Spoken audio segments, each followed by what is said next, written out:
Hello and welcome into the Knicks-Verse. My name is George, and if this is your first time here or you've been here before but haven't subscribed yet, please do so, along with hitting that thumbs up button for me. Love that, and your comments. Definitely want to hear your feelings, especially about videos like this. We got some news updates. That's right, it's the Spida Watch. Spida Watch is on. We are trying to figure out what is going to happen. There's been some reports. Woj did a report this morning on Get Up on ESPN, and Marc Stein also wrote in his newsletter some interesting information about what might happen after if the Knicks acquire Donovan Mitchell. So it's a two-part quick report I'm going to drop right now. So let's go to it now. Here we go. Legion Hoops tweeted this out. Adrian Wojnarowski. The Knicks and Jazz will re-engage here at some point. The Jazz aren't necessarily going to move quickly. New York is motivated to get Donovan Mitchell, but I think they're also motivated to not just give up everything to get him. That's very good news. It feels like, I gotta say, especially with the next report that I'm going to tap into, does feel like the New York Knicks front office, Leon specifically, Leon Rose, is starting to be more aligned with the fans' vision of what this team should be and how we should go about building a contender here in New York. We're not going to do it with one move. Donovan Mitchell is not going to make us a contender. We all know that. So when I hear like pundits talk about, wow, there's not going to make, yeah, we know that. It's like, we know. We're trying to improve the talent on this roster so that we can get there. It's all stepping stones. So let's bear that in mind. Here's another thing. Jazz Muse, which I always like to look at tweets by the other teams, the team that's negotiating with the Knicks, and their take on this was, according to Woj, ESPN, Jazz have an idea of what Knicks are willing to offer. They don't love it. Jazz are talking to other teams to see what other offers are out there. Jazz and Knicks are not currently talking, which goes in line with they're going to re-engage at some point. Knicks are extremely motivated to get Mitchell. Okay, there it all is. So the Jazz, they're not excited by what the Knicks are offering. That's a good thing. That is a good thing because it's all a negotiation. And at the moment, the Knicks do have more leverage than the Jazz do. That is just a fact of negotiation. I know everyone wants to paint Danny Ainge out to be this, wonderkin or whatever, but the truth is, you can only get what the market will bear. And they will not hold on to Donovan Mitchell. It just won't happen. So they're going to have to trade him at some point. They're trying to see what other teams can do. If other teams can step up and meet their price. So, Leon's playing it right. He's chilling. He's waiting to see what the Jazz are going to come back with. Apparently, it's not just one offer that the Knicks have made. I think there's a combination, or there's a couple of different scenarios that Leon has presented, and it's a matter of what Danny's willing to take. I would say it looks like 5 picks are going to go to the Jazz. It's going to be 5, because that's going to have to match. I mean, in essence, that's what the Timberwolves gave up, was 5 picks, because the 5th one was Walker Kessler, who was the number 1 pick, the first round pick of the Timberwolves this year. So in essence, they got 5 draft picks.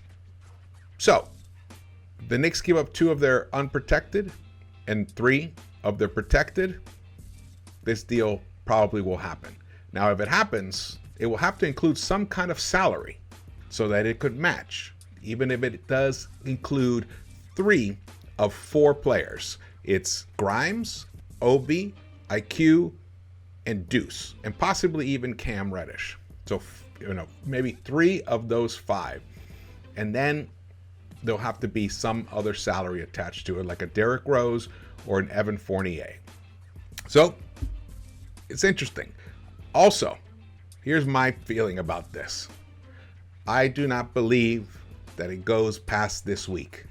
This deal gets done Thursday or Friday. Right now, Jazz, they said it. They're talking to other teams to see what other teams are out there to offer. They're going to find out Not much. They're going to find out what they already know. I believe that they're only doing this as a way to scare Leon to make a bad move. But Leon, hold firm. Hold firm. The truth is, like I said, Donovan's not going to make us a contender. So this is going to make us a better team? Absolutely. Can eventually he be part of a team that becomes a contender? With RJ and Jalen Brunson around, and who knows, maybe Obi ends up being the best of all of them. We don't know. We don't know. Or whoever ends up staying, put it that way. But the point is, this deal in and of itself isn't going to get us the ring next season.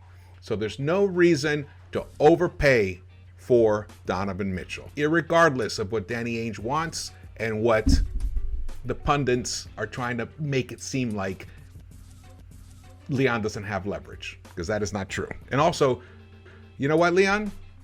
You have your fans' support if you don't overpay. That's the kind of leverage you have as well. So here we go. Empire Sports Media tweeted this out, and this is part of their article that they put out. Donovan Mitchell sweepstakes, Knicks not giving up everything. Heat scouring for extra picks. So the Heat are in. They're trying to find picks. Good luck. Good luck. I know I seem kind of cocky and confident about the Knicks' chances, but hey, if the Heat can do it, now the Heat are in a different situation. If they can acquire Donovan Mitchell without giving up Butler or Bam, then they will have a championship contending type team. I still don't believe it's going to happen. I believe ultimately you can't win a championship with Bam and Butler as two of your three best players. Sorry, that's how I feel. Miami's probably going to hate me for that. But here we go. I think the Jazz got a sense of what New York might be willing to do. It's not just one particular deal. I think there are options, ESPN's Adrian Wojnarowski said on Get Up. It's almost like a sliding scale, that the more players you put in a deal, the less draft picks you want to give up. The more draft assets you put in the deal, you want to put less players in. Obvious. Seems pretty simple. If you're the Jazz, I want the players and I want the picks. That's where it starts. And that's where negotiations start. You know, you ask for the moon, and then the other guy comes back and offers you a Chevy. So then you go back and forth, and then you finally end up in a place where it makes sense for both parties. And it may hurt a little bit for both parties. But in the end, Danny Ainge will get his draft picks, which is really what he wants. Because next year's draft is loaded. Loaded. I count at least 10 top level prospects for next year. Bear that in mind. Now, let's go to the next big news that came out. Here we go. Knicks could trade for Russel Westbrook. Wow. So here it is. If New York acquires Donovan Mitchell, it may want to swap Julius Randle for Russel Westbrook, according to Marc Stein. And this is from the Bleacher Report article.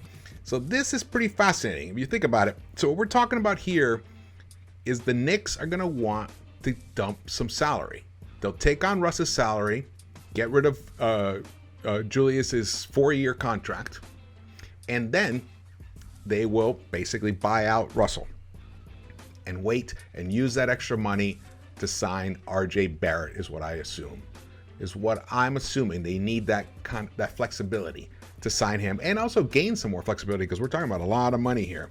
Now, to make this work, it's interesting because Russell Westbrook is set to make $47.1 million next season. So that means that the Knicks are going to have to not only send Randle, but they're going to also have to send either one of their other two big contracts, which is Evan Fournier or Derrick Rose. So let me, or even I guess Reddish has some money on his contract as well, but they may not want to resign him. So who knows? Well, Reddish could be a part of the deal to sweeten it up as well. So it means whatever contract doesn't go to Utah will probably go. If this happens, would probably go to LA along with Randle, and that way we get Randle off the books for the remaining 4 years, and we only have Westbrook on the books for 1 year.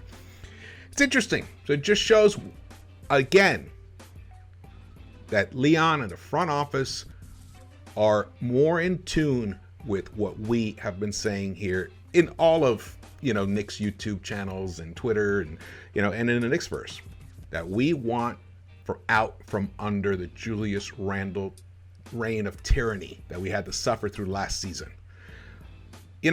I wish him all the best wherever he goes. I hope he does have a bounce back year, but it's time for him to move on. And I'll tell you, one of the main reasons is because we have Obi Toppin on this team. And I believe if this happens, that means that Obi will not be part of the Donovan Mitchell trade. Because it doesn't make too much sense to give up a potential 2010 guy, 2 2010 guys at the number 4 position, and end up with nothing, just to dump salary. So that doesn't make sense. So it means to me that there's a big possibility, this is what it says to me, it's a big possibility that the Knicks will be able to hold on to Obi Toppin in that Utah trade. So then that means IQ is gone. That means that Grimes is gone. Most likely, I think Deuce will probably be gone as well. Or Reddish. It depends. But definitely, I think it means to me that this kind of news breaking out here, we're being leaked. In fact, let's go to the next here. One league source advised me in Las Vegas. This is Marc Stein talking. One league source advised me in Las Vegas to keep an eye on the Knicks and Lakers discussing a potential Westbrook deal if Leon Rose can successfully bring Donovan Mitchell to Madison Square Garden. Yes, very interesting. Well, lots of good news. I think it's all very good news. I like hearing that we're not being desperate. We're not willing to give up everything for Donovan Mitchell. We know we have the assets. We know we have the best deal possible. It's a matter of other teams possibly getting creative to try and match or supersede whatever offer the Knicks, actually, a couple of different offers that they have on the table for the Utah. I don't believe that's going to happen, because if it could have happened, it would have happened already by now. The rumors of Donovan Mitchell being available have been out there for a while. And ever since Rudy was traded, since draft day, pretty much, we knew. So it's going to be interesting. I don't think Donovan Mitchell remains the Utah Jazz past this week. Fingers crossed. All right. Well, thank you so much for watching this. Again, my name is George. Please drop your comments, hit the thumbs up buttons, and subscribe. We're almost to 6,000 subscribers. It'd be awesome if you could join us on that journey. And I will see you around